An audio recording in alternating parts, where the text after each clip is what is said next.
Uyazi baba Mbatha.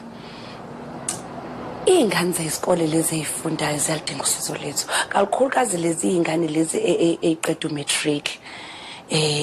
Yazi lezi ingane azinalutho emakubo manje abakwazi ngisho nokuthi ba-apply ezikoleni. Yazi lezi ingane zinekusasa eliqhakazile kodwa bavele nje bagive up bengakaze ngisho nokuzama. Oh. Wa give up. Yazi lezi ingane asa-apply ngisho noku-apply ema-varsity ngenxa yokuthi bayazi ukuthi emakubo banamali. Into abayidingayo nje into encane kabi. Badinga nje imali ye-registration nemali yokhokhela phela accommodation bese linde amabhesari.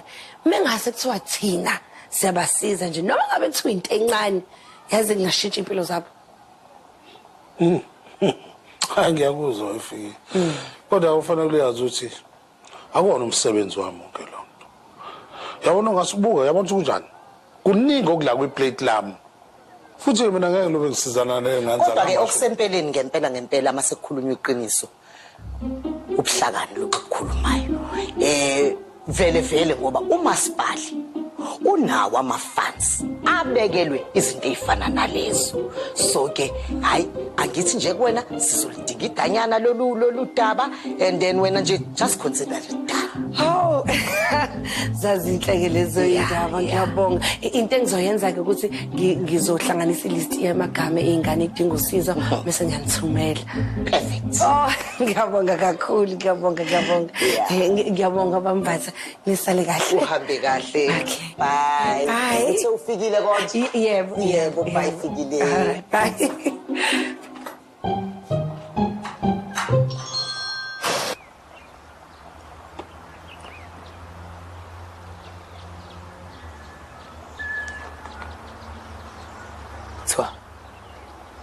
Twa mina ngixole manje.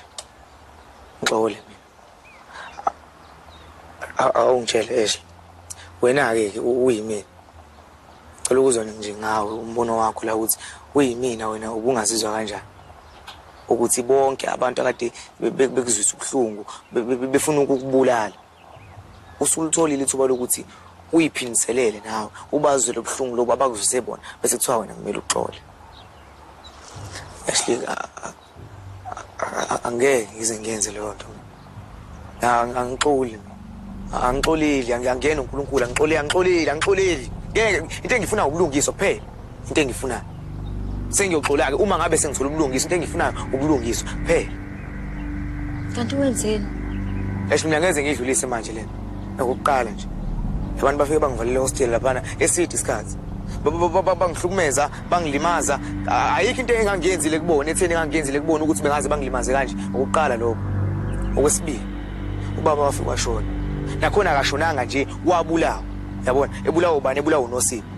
Kwenzakalani ngalokho? Umkhulu wenzani ngalokho? Akenza ngalutho. Ngalokho wathathwa, kwathiwa akahambe ejele ayoboshwa. Ilapho nezithola khona ubulungisa wafika ejele, wafike waphila impilo ayithanda. Kumanje uphila impilo ayithandayo lapha ejele. Emva lokuthiwa ubulungisa lo ubaba uphi ngaleso sikhathi ule emathuneni udliwa impethu mina ngila ubaba nginaye akagcinanga lapho balandela ngoba omncane ambulala naye ubulawa ubani umuntu umkhulu amazi ekwakumele atholele ubamncane ubulungisa kodwa wabona kungcono ukuthi akasuke ahambe ekhona kulowo muzi loyo afike azohlawula ingane zakhona ethi uwenza ubudlelwano obuhle imali ayizombuyisa yini bamncane wabenza lokho ubudlelwano bamncane wabuya yini kulungile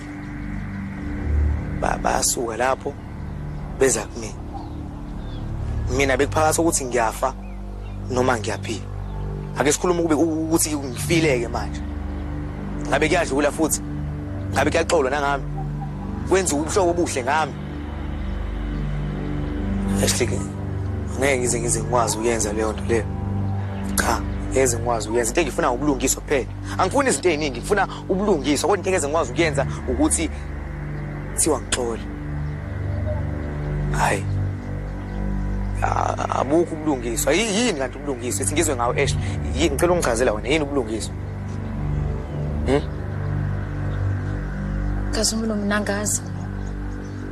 Okay mina ngiyazi ubulungiswa ukuthi befe labantu laba bebenethuba lonke lokuthi bangibulale uma singahlangana manje angeke baliyeke lelo thuba lokuthi bangibulale